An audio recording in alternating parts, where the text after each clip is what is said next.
21 ғасыр цифр дәуірі. Телефон, интернет, әлеуметтік желілер өміріміздің бөлшегіне айналды. Ал осы қарқынды ақпарат тасқынында кітап өз орнын сақтап қала алды ма? Жастар кітап оқи ма? Жастар емес, тіпті мектеп мұғалімдері кітап оқиды ма екен?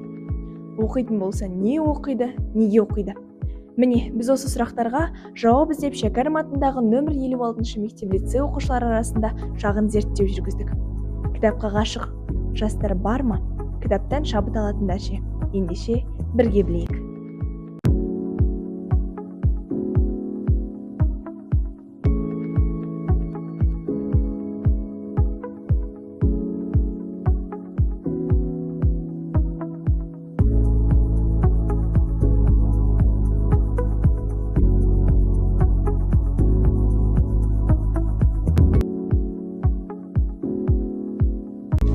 Тұрсынбек Әкішұлының Сәкен аялаған арулар кітабы қазақтың көрнекті ақыны, жазушысы, мемлекет және қоғам қайраткері Сәкен Сейфуллиннің өмірінде ерекше орын алған әйелдер туралы зерттеу кітабы.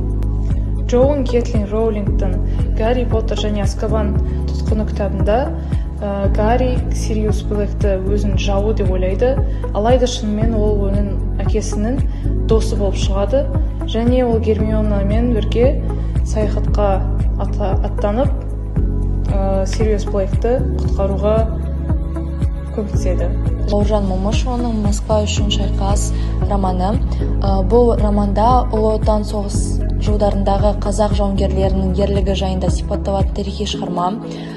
Бұл романның қысқаша мазмұнына тоқталып кетсем, бұл шығармада 1941-42 жылдарындағы Мәскеуді қорғау кезінде болған оқиғалар сипатталады.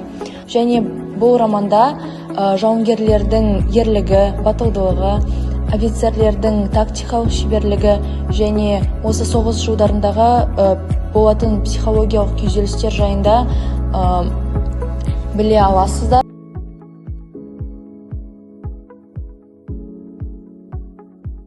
Бүгін сіздерге таныстырғым келіп отырған кітап ол Шерхан Мұртазаның «Ай мен Айшасы». Бұл кітаптың басты кейіпкері Барсхан және оның анасы Айша.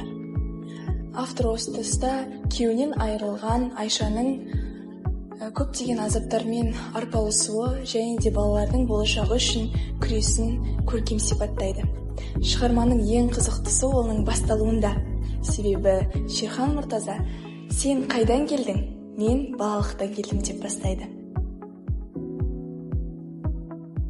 Бұл кітапты мен өзімнің құрбым Хафизаға жолдаймын. Және мен бұл кітапты Тамириске жолдаймын. Және осы кітапты мен Альмираға сыйлаймын. Шығарманы оқуға барша кітап сүйер қауымға кеңес беремін. Оқушылардың пікірін білдік, енді мұғалімдердің де пікірін біле кетейік. Сәлеметсіз бе ағай? Сіз көбінесе қандай жанрдағы кітап оқығанды ұнатасыз? Альмира, саламатсың? Мен көбіне прозалық шығармалар, оның ішінде романдарды оқығанмын. Кітап тек білім көзі емес, ол рухани ұстаз, үнсіз дос. Цифрлы ғасырда өмір сүрсек те парақтың иісі мен жүрекке жететін сөздің орны ерекше. Ендеше кітап оқиық, кітап арқылы өсейік.